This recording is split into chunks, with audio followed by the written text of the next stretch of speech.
Ananya's Nana Nani Homes, a paradise for senior citizens, Coimbatore. Juicy, spark the happiness, quench your thirst naturally. அசலானது ஸ்பெஷலானது குலாஸ் நாட்டு சர்க்கரை. காங்கிரஸ் தலைவரான ராகுல் காந்தி மற்றும் ஸ்ரீமதி பிரியங்கா காந்தி மற்றும் பிற தலைவர்கள்னால இந்தியாவோட பிரதமரான மோடிஜி அவர்கள் கிட்ட நிறைய கேள்விகள் எழுப்பப்பட்டுச்சு, நிறைய கேள்விகள் கேட்கவும் பட்டுச்சு.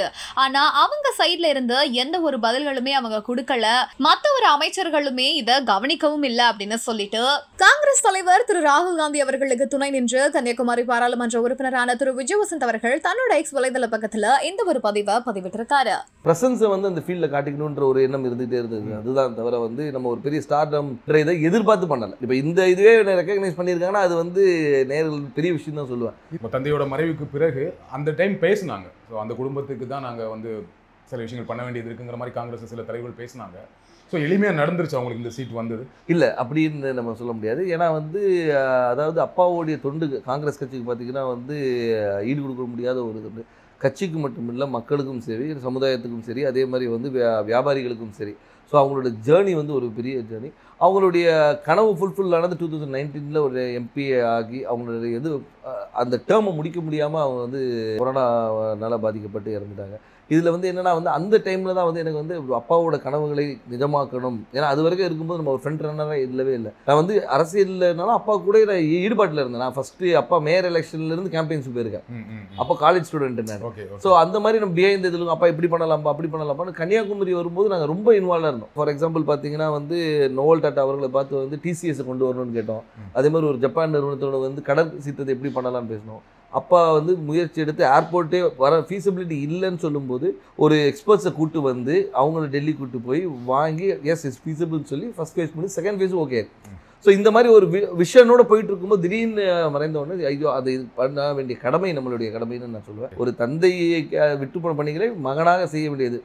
அது குடும்ப ரீதியாகவும் சரி, வசந்தன் கோவாக இருந்தாலும் சரி, சமூக பணியாக இருந்தாலும் சரி இது எனக்கு செய்ய வேண்டிய கடமைன்னு எடுத்து உங்களுக்கு அந்த கடமையை அதை நம்ம பண்ணணுங்கிற ஒரு ஆசையும் கடமையும் இருக்கு. பட் கட்சிக்குள்ள அதை முழுமையாக ஒத்துக்கிட்டாங்களா? கட்சிக்குள்ள முழுமையாக ஒத்துக்கிட்டாங்கன்னா நான் மறைந்த பின்பு நான் உள்ள வரல. அதுக்கு முன்னாடி ஏஐசிசி மெம்பராக இருந்திருக்கேன், ஆர்ப்பாட்டங்களில் கலந்துருக்கிறேன், நிகழ்ச்சிகளில் கலந்துருக்கேன். ஏன்னா அப்பா ஃப்ரண்ட் ஹேண்ட் இருந்தாலும் நம்ம தெரியல.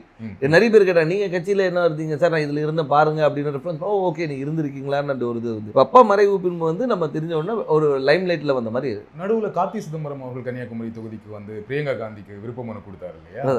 அப்போ எப்படி இருந்துச்சு அது? அப்போ எனக்கு என்ன தோணுச்சுன்னா, ஓகே கட்சிக்குள்ள அதுக்கு முன்னாடியே பேசிட்டு இருந்தாங்க, விஜய் வசந்துக்கு தான் தொகுதி கொடுக்க போறாங்க அப்படின்னு பேசிட்டு இருக்கும்போது இந்த ஒரு நிகழ்வு நடந்தது. கட்சிக்குள்ள அப்போ ஒரு சப்போர்ட் இல்லாம இருக்கும். அப்படி அதாவது அதுக்கு தான் பேர் விருப்ப மனுன்னே வச்சிருக்காங்க. அவங்க விருப்பப்படுறவங்கள இது பண்றதுதான் விருப்ப மனு வச்சிருக்காங்க. ஏன்னா அப்பா போட்டியிடும் போது ராகுல் காந்தி அங்கே போட்டியிடும் சொல்லி விருப்ப மனு கொடுத்தவங்களும் இருக்காங்க. ஸோ அதனால அந்த விருப்பத்தை ஒரு அகில இந்திய தலைவர் நம்ம தொகுதியில் கன்னியாகுமரி காங்கிரஸோட கோட்டையாக இருந்த ஒரு காமராஜர், குமரி அனந்தன் இவங்கெல்லாம் வெற்றி பெற்ற ஒரு டென்னிஸ் எல்லாருமே வெற்றி பெற்ற ஒரு காங்கிரஸோட இதாக இருந்தனால அந்த ஒரு பலம் இருக்கிறதுனால பண்ணா நல்லா இருக்கும்ன்ற ஒரு இப்போ சீட் கொடுத்தாச்சு. எந்த அளவுக்கு நம்பிக்கையா இருக்கீங்க?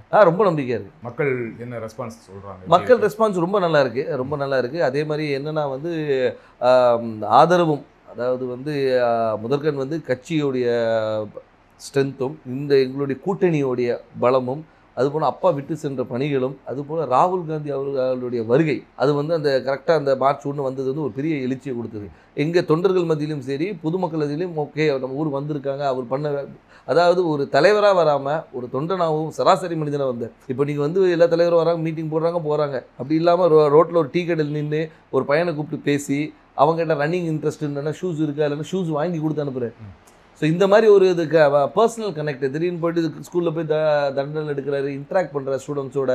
அதே மாதிரி பார்த்தா இதுக்கு முந்தின இதில் பார்த்தா நெசவாளிகளும் சரி, விவசாயிகள் இன்ட்ராக்ஷன், மீனவர், அந்த மாதிரி எல்லாரோட கனெக்ட் பண்ணும்போது நம்மளோட ஒருத்தர் அவர் அப்படின்ற ஒரு அஃபினிட்டி வருது. அது போக மட்டும் இல்லாமல் இப்போ ஆளுகின்ற பிஜேபி அரசு மீது உள்ள எதிர்ப்பும் அதிருப்தியும் கூட ஒரு பெரிய பலமாக இருக்கும். கன்னியாகுமரியில் பிஜேபிக்கு கொஞ்சம் ஸ்ட்ராங் இல்லையா?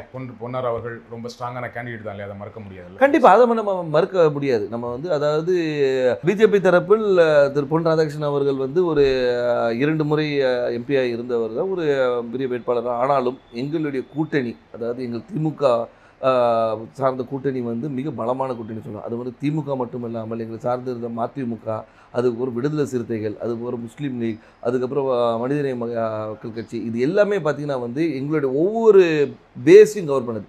அதாவது ஒரு முஸ்லீம்ஸ் கவர் பண்ணுறது, திமுகவோட ஸ்ட்ராங் ஹோல்டு, மதிமுகவோட ஸ்ட்ராங் ஹோல்டு, அது மாதிரி வந்து எல்லா பாக்கெட்டும் கவர் பண்ணி எங்களோட ஸ்ட்ரென்த்தை வந்து நான் இன்னும் மொபிலைஸ் பண்ணி வச்சுருக்கோம். ஸோ இப்போ பார்த்தீங்கன்னா வந்து இது வந்து எங்களோட ஷுவர் ஷாட் விக்ட்ரின்னு சொல்லலாம்.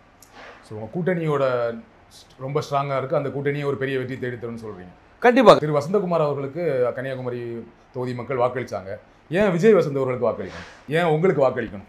அதான் வசந்தகுமார் அவர்களுக்கு வாக்களித்தனால விஜய் வசந்துக்கு வாக்களிக்கணும்னு நான் சொல்ல வரல. ஆனால் ஒரு காங்கிரஸ் வேட்பாளராகவும் அதே மட்டுமல்ல வசந்தகுமார் அவர்கள் வந்து இந்த மக்களுக்கும் கன்னியாகுமரி மக்களுக்கும் பல துண்டுகளை செஞ்சுருக்காங்க. அது விட்டு போன பணிகளை வந்து அவர் மகன் செய்வார் என்ற ஒரு நம்பிக்கை அவங்களுக்கு இருக்குது. அது மட்டும் இல்லாமல் வந்து நான் வந்து ஒரு வாரிசாக வந்து நேராக போயிட்டு வந்து நான் நேராக டெல்லியில் இங்கேயும் போய் வரல.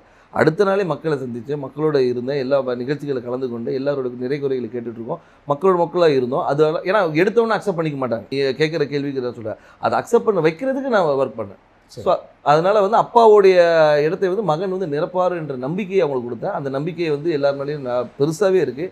அதனால் வெற்றி வாய்ப்பு ரொம்ப நல்லது. குமரி மாவட்டத்தில் வரீங்க, ரொம்ப படித்த மாவட்டம், ஆனால் அங்கே நிறைய பிரச்சனைகளும் இருக்குது. அதை கரெக்டாக ஐடென்டிஃபை பண்ணியிருக்கீங்களா? என்னென்ன திட்டங்கள் வச்சுருக்கீங்க? கண்டிப்பாக. அதாவது வந்து நீங்கள் கன்னியாகுமரியை பொறுத்த வரைக்கும் பார்த்தீங்கன்னா வந்து இந்த மிக்ஸ் ஆஃப் ஆல்னு சொல்லலாம். அதாவது கடல் இருக்குது, மலை இருக்குது, எல்லாமே இருக்குது. அதனால் வந்து மக்களுடைய தேவைகளும் அவங்களுடைய இதுவும் நிறைய வேறுபாடுகள் இருக்குது. ஒரு பாக்கெட்டையும் நாங்கள் அனலைஸ் பண்ணி வச்சுருக்கோம். அதாவது இந்த மக்களுக்கு இது தேவை, இவங்களுக்கு இது தேவையில்லைன்ற அளவுக்கு அனலைஸ் பண்ணி வச்சுருக்கோம். மக்களுக்கு விரோதமான எந்த ஒரு சட்டத்தையும் கொண்டு வரக்கூடாது என்ற ஒரு முடிவும், மக்களுக்கு எப்போவுமே நன்மை கொடுக்கணுன்ற ஒரு சட்டத்தை கொண்டு வரணும், அவங்கள மக்களுடைய வாழ்வாதாரத்தை உயர்த்துகிற அளவுக்கு என்ன செய்யணுமோ அந்த திட்டங்களை கொண்டு வந்து. எனக்கு தெரிஞ்ச வரையும் குமரி மாவட்டத்தில் வாழ்வாதாரம் ஓரளவுக்கு நல்ல வாழ்வாதாரம் இருக்கும், எல்லாமே படித்தவங்களாக இருப்பாங்க, வேலையில் இருப்பாங்க. ஆனால் என்னென்னா அங்கே என்ன வேலை கிடைக்குன்னா, ஒன்று படித்து முடித்தா டீச்சர், பெண்களாக இருந்தால் நர்ஸு, அப்படி இல்லைன்னா இப்போ ஒரு சமீப 10 வருடங்களாக சாஃப்ட்வேர் இன்ஜினியர் நிறைய பேர் வந்து சென்னையில் வேலை பார்க்குறாங்க, ஃபாரின் போவாங்க, கப்பல் போவாங்க, இந்த மாதிரி வேலை செய்வாங்களே தவிர மாவட்டத்துக்குள்ளே வேறு என்ன வேலை வாய்ப்புனா எதுவுமே பெருசாக கிடையாது. ஃபேக்ட்ரிஸ் கிடையாது, சாஃப்ட்வேர் கம்பெனிஸ் கிடையாது. அப்போ அதற்கான திட்டங்கள் என்ன? அதற்கான திட்டங்கள் நிறைய கொண்டு வர திட்டங்கள் நிறைய இருக்குது. ஏன்னு சொல்லிங்கன்னா வந்து நீங்கள் சொல்கிற ரிக்குவயர்மெண்ட்ஸ் மட்டும் பார்த்தீங்கன்னா வக்கீல்களும் நிறைய இருக்குது, டாக்டர்ஸ் நிறைய இருக்கிறாங்க. நீங்கள் சொன்ன அது நர்ஸ் டாக்டர்ஸ். அது மட்டும் இல்லாமல் வந்து லிட்ரஸி ரேட் அதிகம் இருக்கிறதுனால வந்து இவங்க பல இடங்களில் ஸ்ப்ரெட் பண்ணியிருக்கிறாங்க. ஸோ அது மாதிரி தொழிற்சாலைகளை கொண்டு வரது வந்து ஒரு சில பாக்கெட்டில் கொண்டு வரலாம். நீங்கள் பார்த்தீங்கன்னா தொழிற்சாலைகள் வந்து ஒரு இடத்துல அதே மாதிரி கடற்புற கதை வந்து டெவலப் பண்ணுறதுக்கு என்னென்ன கொண்டு வரணும். ஸோ தொழிற்சாலை கொண்டு வருது. அதனால வந்து ஒவ்வொரு ஊர் இப்போ பார்த்தீங்கன்னா ரப்பர் ஃபேக்ட்ரி இருக்காங்க, ரப்பர் ஃபேக்ட்ரியை வந்து நம்ம டெவலப் பண்ணலாம். ஸோ வந்து அது மாதிரி தொழிற்சாலை நிறைய இருக்குது. அதே மாதிரி வேலைவாய்ப்பு திட்டங்களும் நிறைய கொண்டு வரலாம். நம்ம என்னென்னா நம்ம மக்கள் என்னென்னா இங்கே இருக்கிற மக்கள் எல்லாமே பாதி பேர் வெளியே தான் இருக்கிறாங்க. இப்போ இந்த கொரோனால தான் நமக்கு தெரிஞ்சு பாதி பேர் ஊரில் இருக்கும். இவ்வளோ பேர் வந்து Ananya's Nananani Homes, a paradise for senior citizens, Coimbatore. Juicy, spark the happiness, quench your thirst naturally. அசலானது ஸ்பெஷலானது குலாஸ் நாட்டு சர்க்கரை.